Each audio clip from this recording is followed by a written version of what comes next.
بسم الله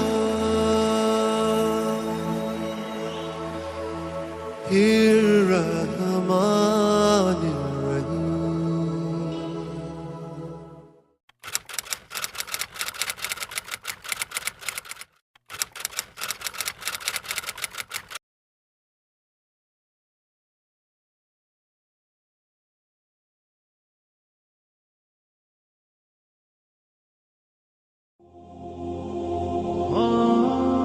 السلام علیکم میرے محترم عزیز دوستو، اللہ رب العزت سے دعا ہے کہ جو کوئی بھی پریشان حال ہے ان کی پریشانیوں کو دور فرمائے اور ہماری تمام نیک جائز خواہشات کو پورا فرمائے اور ہمارا خاتمہ ایمان پر فرمائے، آمین یا رب العالمین۔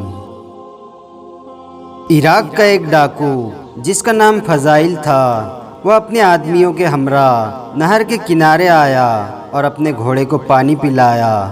اچانک اس کی نظر ایک خوبصورت دوشیزہ پر پڑی جو ایک مشک میں پانی بھر رہی تھی۔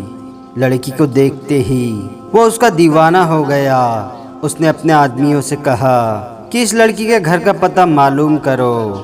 جب فضائل کے آدمی لڑکی کے گھر کا پتہ معلوم کر کے آئے، تب اس نے اپنے آدمی کے ہاتھ لڑکی کے باپ کے نام ایک خط بھیجا جس میں تحریر تھا، اپنی بیٹی کو گھر میں تنہا چھوڑ کر چلے جاؤ ورنہ لڑکی سمیت سب قتل کر دیے جاؤں گے۔ آج رات میں اس لڑکی کے ساتھ تنہائی میں رات گزاروں گا۔ خط پڑھ کر لڑکی کے باپ کے پیروں تلے زمین نکل گئی۔ وہ غیرت سے کانپنے لگا۔ وہ بھاگتا ہوا اپنے علاقے کے سردار کے پاس آیا اور اس کو فضائل کا خط دکھایا۔ سردار نے کہا کہ فضائل ایک خطرناک ڈاکو ہے، شاید تم اس سے واقف نہیں ہو، مگر میں اسے اچھی طرح جانتا ہوں۔ اگر میں اس کے راستے میں آیا تو وہ میرے گھر کو بھی نہیں چھوڑے گا، اس لیے تم مجھے معاف کر دو، میں اس معاملے میں بہت بے بس اور لاچار ہوں۔ سردار سے نا امید اور مایوس ہو کر وہ اپنے گھر لوٹ آیا۔ جب واپس آیا تو اس کی بیٹی نے ہاتھ جوڑ کر اپنے باپ سے کہا کہ مجھے تنہا چھوڑ کر آپ سب چلے جائے، میری عزت کا میرا خدائی محافظ ہے، میں نہیں چاہتی کہ میری وجہ سے وہ سارے خاندان کو مار ڈالے۔ بیٹی کی التجا سن کر باپ اپنے خاندان کو لے کر وہاں سے روانہ ہو گیا۔ فضائل رات کے تاریکی میں لڑکی کے گھر میں داخل ہوا۔ گھر میں لڑکی کے سوا اور کوئی موجود نہیں تھا۔ اس نے جیسے ہی دروازہ کھولا تو ہمسایوں کے گھر میں قرآن مجید کی تلاوت ہو رہی تھی اور ان آیات کی تفسیر یہ تھی کہ کون ہے وہ شخص جو اللہ سے اپنے گناہوں کی مغفرت کا طلبگار ہے تاکہ اس کا رب اسے معاف کر دے، بے شک وہ گناہوں کو بخش دینے والا ہے۔ اس نے یوں ہی یہ آیات سنی تو اس کا جسم خدا کے ڈر سے کانپنے لگا۔ وہ جن قدموں سے لڑکی کے گھر آیا تھا اسی قدموں پر واپس لوٹ گیا۔ جب وہ اپنے آدمیوں کے پاس پہنچا تو انہوں نے اپنے سردار کے چہرے پر خوف دیکھ کر کہا کہ اے سردار، کیا ہوا ہے؟ اس سے پہلے ہم نے آپ کے چہرے پر اتنی گھبراہٹ نہیں دیکھی۔ فضائل نے کہا کہ میں ڈر گیا ہوں۔ آدمیوں نے کہا کہ آپ سے تو لوگ خوف زدہ ہو جاتے ہیں، وہ کون ہے جس سے آپ ڈر گئے ہیں؟ فضائل نے کہا میں اسی سے ڈر گیا ہوں جس کے سامنے بڑے بڑے بادشاہ کانپ اٹھتے ہیں۔ فضائل نے کہا آج سے ہم لوٹ مار ختم کر دیں گے، تم سب اپنے اپنے گھر واپس لوٹ چلو۔ اس نے سچے دل سے اللہ کی بارگاہ میں توبہ کی۔ توبہ کر کے جب وہ اپنے گھر لوٹ رہا تھا تو اسے یہ خیال آیا کہ میری توبہ کیوں کر قبول ہوں گی جبکہ میں نے لوگوں سے لوٹا ہوا مال انہیں واپس ہی نہیں کیا۔ اس نے لوٹا ہوا مال ان کے مالکان کو لوٹانے کا فیصلہ کر لیا۔ سب سے پہلے اس نے یہودی تاجر کا مال اسے واپس کرنے کا فیصلہ کیا۔ وہ سفر کرتا ہوا یہودی تاجر کے گھر پہنچا۔ جب یہودی نے اسے دیکھا تو کہا اب کیوں لوٹ آئے ہو؟ میرے پاس جو کچھ تھا تم نے لوٹ لیا، کیا اب بھی تیرا من نہیں بھرا؟ فضائل نے کہا میں تجھے لوٹنے نہیں آیا بلکہ تمہارا مال واپس کرنے آیا ہوں۔ یہودی یہ سن کر حیران ہوا اور فضائل سے کہا کہ ایسا کس لیے کر رہے ہو؟ فضائل نے کہا میں نے اللہ کے خوف سے اپنے گناہوں سے توبہ کر لی ہے، میں یہ پیشہ چھوڑ چکا ہوں۔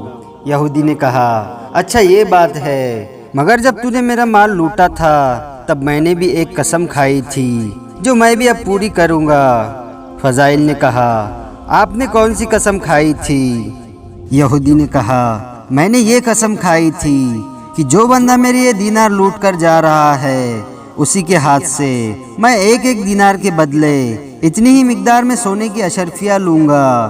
فضائل نے کہا میں نے جو تمہارا مال لوٹا تھا میرے پاس تو بس وہی مال ہے، میرے پاس سونے کی اشرفیہ بالکل نہیں ہے۔ آپ اپنا مال واپس لے لیجئے تاکہ میرے بے چین دل کا بوجھ ہلکا ہو جائے۔ مگر یہودی باضد تھا کہ اپنی قسم پوری کیے بغیر میں اپنا مال واپس نہیں لے سکتا، تم میرا مال واپس لے جاؤ۔ جب یہودی نے فضائل کو بے بس دیکھا تو کہا کہ ایک راستہ بھی ہے جس سے تیری توبہ بھی مکمل ہو جائیں گی اور میری قسم بھی پوری ہو جائیں گی۔ فضائل نے کہا کہ کون سا راستہ ہے؟ یہودی نے کہا کہ میرے سامنے ٹوکری کے نیچے سونے کی اشرفیہ پڑی ہے، تو جا کر ان اشرفیوں کو اٹھا لے اور اپنے ہاتھوں سے مجھے دے دے، یوں میری قسم بھی پوری ہو جائیں گی۔ فضائل نے یہودی کی بات پر عمل کرتے ہوئے ٹوکری کے نیچے سے اشرفیہ اٹھا کر یہودی کو دے دی۔ یہودی سونے کی اشرفیہ دیکھ کر حیران ہو گیا اور فضائل سے کہا میں نے تیرے نبی صلی اللہ تعالی علیہ وسلم کا کلمہ پڑھنا ہے، مجھے کلمہ پڑھا دو۔ فضائل نے کہا کہ اچانک آپ کو یہ کیا ہوا ہے جو آپ مذہب اسلام میں داخل ہونا چاہتے ہیں؟ یہودی نے کہا میں نے تورات میں پڑھا تھا کہ آخری نبی صلی اللہ علیہ وسلم کا کوئی بھی امتی جو سچے دل سے توبہ کریں گا وہ اگر مٹی کو بھی چھو لیں گا تو وہ سونا بن جائیں گی۔ اس ٹوکری کے نیچے مٹی پڑی تھی مگر تو سونے کی اشرفیہ سمجھ کر اس کی طرف روانہ ہوا تو یہ مٹی سونا بن گئی۔ بس ثابت ہوا کہ تو ایک سچے مذہب کا پیروکار ہے اور تو نے سچے دل سے توبہ کی تھی۔ اللہ کے نزدیک سچے دل سے توبہ کرنے والا ایسا ہی ہے جیسے کبھی اس نے گناہ کیا ہی نہیں۔